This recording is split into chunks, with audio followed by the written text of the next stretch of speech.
नमस्कार फ्रेंड्स, आज मेरे साथ हैं sub inspector Shailendra Singh Kushwaha sir. तो फ्रेंड्स, हमारे जो शैलेंद्र सर है वो एक्स सर्विसमैन है, तो जितने भी जो एक्स सर्विसमैन जो कैंडिडेट्स हैं उनके लिए सर का इंटरव्यू बड़ा मायने रखेगा। तो सर, सबसे पहले आप अपने बारे में बताइए, आपका एजुकेशनल क्वालिफिकेशन और आप आर्मी में कहाँ और किधर पदस्थित थे सर आप? मेरी बेसिक शिक्षा नहीं बोलते रहिए। ज़िला भिंड से हुई है और मैंने बीएससी मैथ से किया है। और बीएससी करने के बाद मैं सबसे प्रथम से 17 साल की उम्र में आर्मी ज्वाइन कर ली। मेरा शौक़ था और मेरा पैशन था। मेरे यहाँ के लोग ज़्यादा से ज़्यादा लोग आर्मी में जाते हैं, तो मैं आर्मी में चला गया। आर्मी से आने के बाद मैंने 17 साल नौकरी की और आने के बाद मैंने यहाँ से कई लोगों से जानकारी ली, तो पता रहा कि ऑलरेडी मैं पहले वर्दी की नौकरी करा आया था। तो फिर मुझे लगा कि मुझे पुलिस में जाके शायद लोगों की सेवा करने का मौका मिले।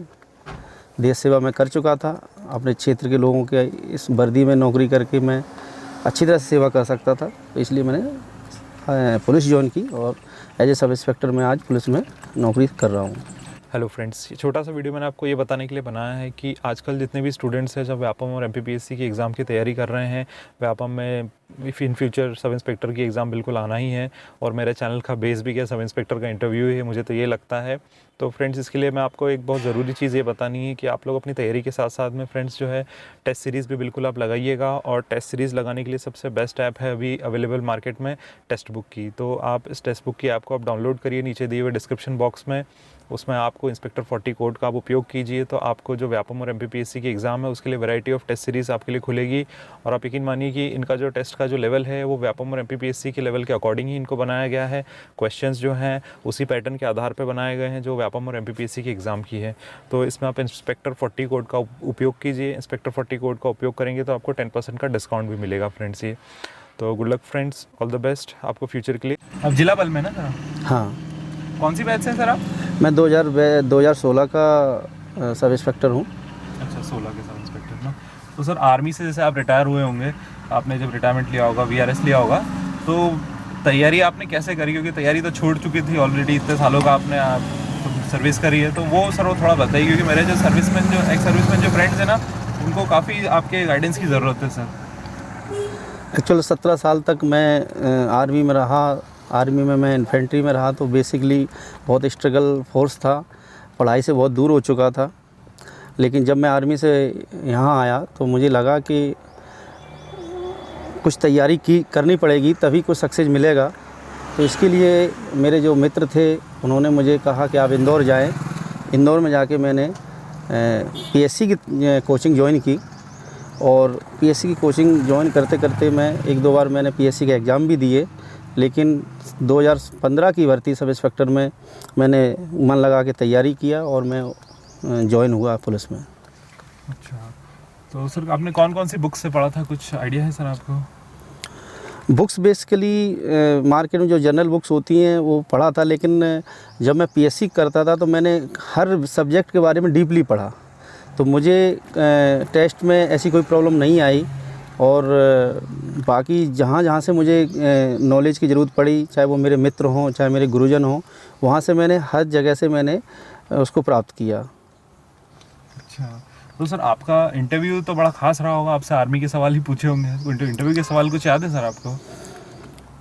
नहीं, इंटरव्यू में ऐसा कुछ नहीं था। इंटरव्यू में बेसिकली पुलिस से संबंधित ही चीज़ पूछते हैं और जो वो मैंने उनका उत्तर सही दिया था और मुझे इंटरव्यू में अच्छे नंबर मिले थे। एक नॉर्मली रहा ना, मतलब आर्मी से रिलेटेड कुछ खास उन्होंने ध्यान दिया सर? काफ़ी पूछा ही होगा आपसे तो सर। हाँ जी, आर्मी के बारे में उन्होंने पूछा था कि आप क्यों पुलिस में आना चाहते हैं। तो मेरा जवाब यही था कि सर, मैं जनता के बीच में रह कर जनता की सेवा करना चाहता हूँ, ये मेरा पैशन है और मुझे अच्छा लगता है सेवा धर्म करना। तो ये मैंने जवाब दिया, तो मुझसे वो संतुष्ट हुए और जो भी चयन करता था उन्होंने मुझे सिलेक्शन किया। कितने नंबर आए थे सर आपको टोटल? 135 नंबर थे मेरे। हाँ। और इंटरव्यू के नंबर 6 नंबर इंटरव्यूज में मिले हुए थे। हाँ। तो मेरा सिलेक्शन हो गया था एक्स सर्विसमैन कोटे में। एक्स सर्विसमैन में हो जाता है ना, उसका थोड़ा सा आपको, खैर आपने जीवन को सर इतनी सर्विस भी तो दी है आपने। और सर उसके बाद ट्रेनिंग बताइए, ट्रेनिंग का अनुभव बताइए। हमारे स्टूडेंट्स को बड़ा एक्साइटमेंट ट्रेनिंग से रहता है सर। ट्रेनिंग में बताने से पहले मैं एक चीज़ बताना चाहूँगा कि जो भी स्टूडेंट हैं पुलिस में ज्वाइन करने से पहले या किसी भी वर्दी की नौकरी ज्वाइन करने से पहले उनको 2 तरीके से प्रिपेयर करना होता है अपने आप को। एक बेसिकली पढ़ाई के तौर पर, एक अपने फ़िज़िकल फ़िटनेस को लेकर।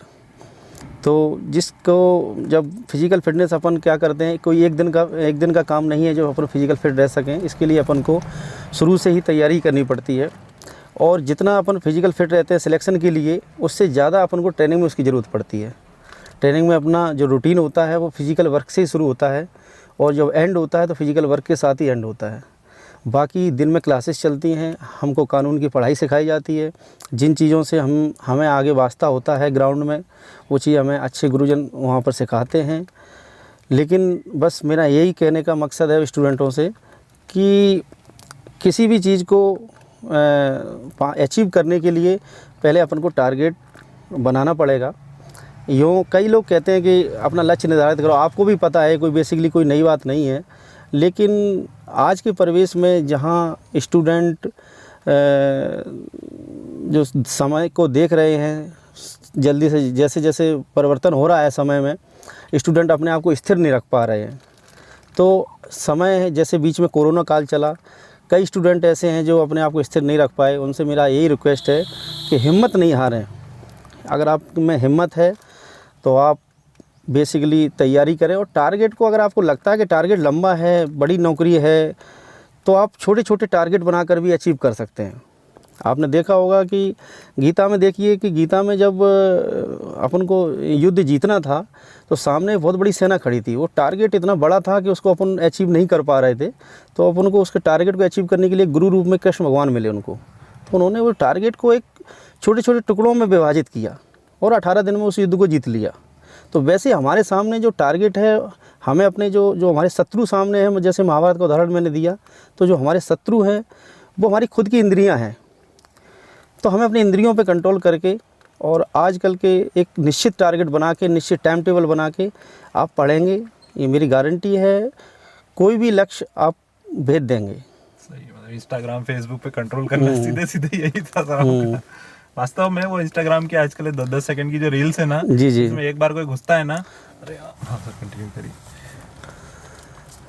जैसे जब मैं इंदौर गया तो मैं बहुत घबराया हुआ था कि क्या करना है क्या नहीं करना। मेरे पास में कहाँ से शुरुआत करनी है ABCD की, यही नहीं पता था। लेकिन जब मैं वहाँ गया, हिम्मत रखी और धीरे धीरे मैंने अपना लक्ष्य प्राप्त कर लिया। फिर जब मैंने लक्ष्य प्राप्त किया तो मैंने सोचा कि मैं तो आ गया हूँ, तो कई लोग ऐसे हैं जो ग्रामीण अंचल में जो पुलिस की भर्ती में प्रयास करते हैं और उनको उचित मार्गदर्शन नहीं मिल पाता है। तो फिर मेरी पहली प्रथम पोस्टिंग टीकमगढ़ ज़िले में हुई, जहाँ जतारा तहसील में, थाना जतारा के अंतर्गत में पोस्टिंग था। तो मुझे एक ऐसे गुरु मिले, IAS doctor Sanjay Saurabh Sonawade sir ji, जो वहाँ पर SDM के पद पर पदस्थ थे, IAS ऑफिसर थे।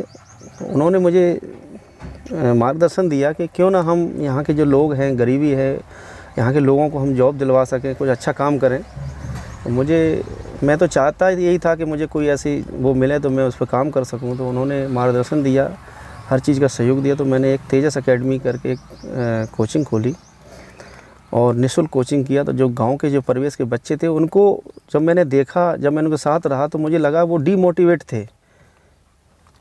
पढ़ाई की स्किल अच्छी थी, फिजिकल सब अच्छा था, लेकिन जब वो कंपटीशन के लिए उनसे कोई बात करते थे तो वो डरे डरे हुए से थे।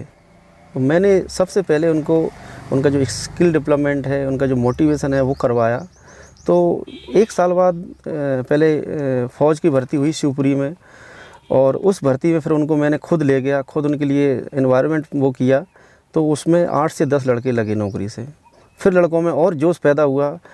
मैंने खुद जाके ग्राउंड बनवाया वहाँ ग्राउंड में लड़कों के साथ दौड़ता था, तैयारी करवाता था, और जो भी उनकी प्रॉब्लम्स थी उनको ध्यान से सुनता था और उनको पूरा करवाता था। इसके लिए मुझे पूरा सहयोग डॉक्टर सौरभ सोनवड़े सर जी देते थे। उसके बाद इस पुलिस की भर्ती निकली, तो पुलिस की भर्ती में भी उस एकेडमी से 4 लड़के सिलेक्ट हुए। तो मैंने जब उनसे बात करी लड़कों से, आज भी मैं उनसे टच में हूँ और उनसे वो करता हूँ। तो मेरा बेसिक सिद्धांत है, किसी भी परीक्षा में पास होने के लिए 2-3 स्टेप होते हैं, वो बहुत बेसिकली है। हर लड़का जानता है कि मुझे मेहनत करनी है और परीक्षा में पास होना है और नौकरी ज्वाइन करनी है। ये जितना कहना सरल है, ग्राउंड पे प्रैक्टिकली उतना ही कठिन है। कठिन को हम ये नहीं कह सकते कि वो कठिन इतना है कि हम पा नहीं सकते, क्योंकि कोई सफलता हमेशा संघर्ष से ही मिलती है, उचित मार्गदर्शन से ही मिलती है। तो उसके लिए 2-3 स्टेप ये हैं कि सबसे पहले आप अपना इन्वायरमेंट ऐसा रखिए, आप अपने मित्र ऐसे रखिए, आप अपने कि आपको वो हर समय सहयोग दे सकें। आप टाइम टेबल बनाइए, टारगेट तय करिए कि हमें करना क्या है, बेसिकली हम किस जॉब में, हमारी इच्छा क्या है। अगर आपकी वास्तविक इच्छा पुलिस में है तो मैं स्वागत है आपका पुलिस में। और एज ए सब इंस्पेक्टर जब मैं भर्ती होकर आया तो मुझे लगा कि वास्तव में जब अपन नौकरी करते हैं तो आपके सामने ऐसे ऐसे लोग आते हैं जिनकी हम मदद करके इतनी सेवा कर सकते हैं। इस नौकरी में शायद है कि वो अन्य किसी नौकरी में नहीं कर सकते। ये नौकरी एक ऐसा जॉब है जहां हम गरीब की सेवा, हर किसी की सेवा कर सकते हैं, और पुलिस विभाग एक सेवा के लिए बना हुआ है। तो आपके मन में अगर सेवा का भाव है, आपके मन में ब्रेवेस्ट, आप बहादुर हैं, आप हर प्रकार की क्रिटिकल समस्या फेस कर सकते हैं, तो आप ज़रूर इस जॉब को करें। बहुत अच्छी जॉब है। इस जॉब में सभी लड़के और लड़कियों के दोनों के लिए अच्छी अपॉर्चुनिटी है। और आइए, स्वागत है आपका। और फिजिकली प्रिपेयर और मेंटली प्रिपेयर, जिस दिन से आपकी वैकेंसी आ जाती है आप हमेशा ग्राउंड में जाएं और अच्छे किसी कोच से मार्गदर्शन लें और दौड़ना शुरू करें, एक्सरसाइज शुरू करें, और हर एक पॉइंट को आप कंप्लीट करते हुए जाएं और आपको टारगेट अचीव मिल जाएगा। ये मेरी आपको शुभकामनाएं हैं और यही मैं आपसे कहना चाहता हूँ। सही है सर। वास्तव में बड़ा आपने सर काम की जानकारी दी कि अपने आप को टारगेट अपना बहुत स्पेसिफिक रखना पड़ता है। बहुत सारे बच्चे एमपीपीएससी की तैयारी कर रहे हैं और एकदम से फिर सब इंस्पेक्टर पे आ जाते हैं तो एंड टाइम पे नहीं हो पाता हो। ये बात तो मैंने भी देखी है। तो सर मैं कुछ मोटिवेशनल टिप, आखिरी का फाइनल टिप्स पूछ रहा था, वो आपने बता ही दी। तो अब मैं और कुछ कहना चाहेंगे सर आप? नहीं, बस बेसिकली बस मैं यही कहना चाहता हूँ कि किसी भी पेपर, जब आप परीक्षा देने के लिए आप टारगेट चयन करते हैं कि मुझे इस नौकरी को अचीव करना है, ये नौकरी मेरे लायक है, और उस नौकरी को पाने के लिए मैं बस यही कहना चाहता हूँ, जब मैंने अपने बच्चों के लिए, जब नौकरी के लिए, जब उन्होंने कहा मुझे पुलिस में भर्ती होना है, मुझे आर्मी में भर्ती होना है, तो फिर मैंने उनको एज ए ग्राउंड के लेवल में तैयारी कराई। जैसे शिवपुरी में जब भर्ती होती थी आर्मी की, तो वो 12 बजे से लड़कों को लाइन में खड़ा कर देते थे, जबकि बेसिकली कोच क्या करते हैं, सुबह 6 बजे ग्राउंड में बुलवाते हैं, उनको प्रैक्टिस करवाते हैं। ऐसे ही पुलिस में भी होता है कि आपको फिजिकल की डेट दे देंगे और आपको 6 बजे ग्राउंड में इंटर करना पड़ेगा और आपकी दौड़ शुरू होगी 10 बजे। तो आपको हमेशा रनिंग के प्रैक्टिस में ये चीज़ को व्यवहार में लानी है कि ऐसा नहीं है एक दिन आप कभी ऐसे प्रैक्टिस करना है कि आप 10 बजे भी दौड़ना शुरू करें। तो जब गर्मियों के दिनों में आप 10 बजे अपना टाइम निकाल लेंगे तो आपको कोई भी टाइम ऐसा नहीं, जब भी कोई भी दौड़ाएगा आपके अंदर कॉन्फिडेंस पैदा होगा और आपको वो सक्सेस मिल जाएगी। नहीं तो आप 6 बजे ही दौड़ते रहेंगे, आपको ऐसा लगेगा कि अरे सर ये तो बहुत लेट हो रहे हैं, मेरी एनर्जी लॉस हो रही है, मैं थक गया हूँ। नहीं, कभी कोई थकता नहीं है। आप हमेशा अपने आप को बहुत तरीके से मोटिवेट करके रखें। संसार में ऐसा कोई काम नहीं है जो आप नहीं कर सकें, और वो होके रहता है। बस अपने आप को मोटिवेट हमेशा बना के रखना है। चाहे आपको कोई 10 बजे दौड़ा है, चाहे आपको कोई 12 बजे दौड़ा है, आप वेल एनर्जीफुल होना चाहिए। और पढ़ाई का है तो पढ़ाई के लिए बहुत अच्छी संस्था आप जानते हैं, अच्छे सब लोग, और सबसे सहयोग लें। और मेरा लास्ट में यही कहना है कि जिस प्रकार से जो लक्ष्य भेदन की प्रक्रिया आपने पढ़ी है, उसके लिए आपको कर्म करना पड़ेगा। कर्म कीजिए। सबने पढ़ा है कि गीता में भगवान ने लिखा है कि कर्म करने से ही फल मिलता है, लेकिन उसके बाद एक श्लोक और है जो कोई ध्यान नहीं देता। उसमें स्वयं भगवान ने कहा है कि हे अर्जुन, मैं कर्म, मुझे पाने के लिए संसार में कुछ नहीं है, कोई भी टारगेट ऐसा नहीं जो मुझे प्राप्त ना हो सके, लेकिन फिर भी मैं कर्म इसलिए करता हूँ कि सारी सृष्टि मेरा अनुसरण करती है। आज आप टारगेट ले लेंगे, आप अच्छी नौकरी ले लेंगे, तो आप कल के दिन अपने छोटे भाई, अपने देशवासियों से आप उनके लिए कुछ कर सकते हैं। आप एक मजबूत देश, एक अच्छा राष्ट्र निर्माण कर सकते हैं। यही मेरी एक आपसे रिक्वेस्ट है कि आप उसको अच्छी से अच्छी तरह से मेहनत करें और पुलिस की नौकरी ज्वाइन करें। बहुत अच्छी नौकरी है। देश सेवा करने का इससे अच्छा विकल्प कहीं नहीं है। यही मैं कहना चाहता हूँ। सही है सर। तो वास्तव में सर आपने बड़ी एनर्जेटिक बात बोली सर, उसके लिए बहुत बहुत धन्यवाद। तो फ्रेंड्स, देखा आपने सर एक सर्विसमैन होने के बावजूद भी आज कितने फिट है, मेरे से तो ज़्यादा ही फिट है सर, मुझे ऐसा लगता है। तो ठीक है सर, आपका बहुत बहुत धन्यवाद। ऑल द बेस्ट फ्रेंड्स, पढ़ते रहिएगा। जय हिंद। जय हिंद।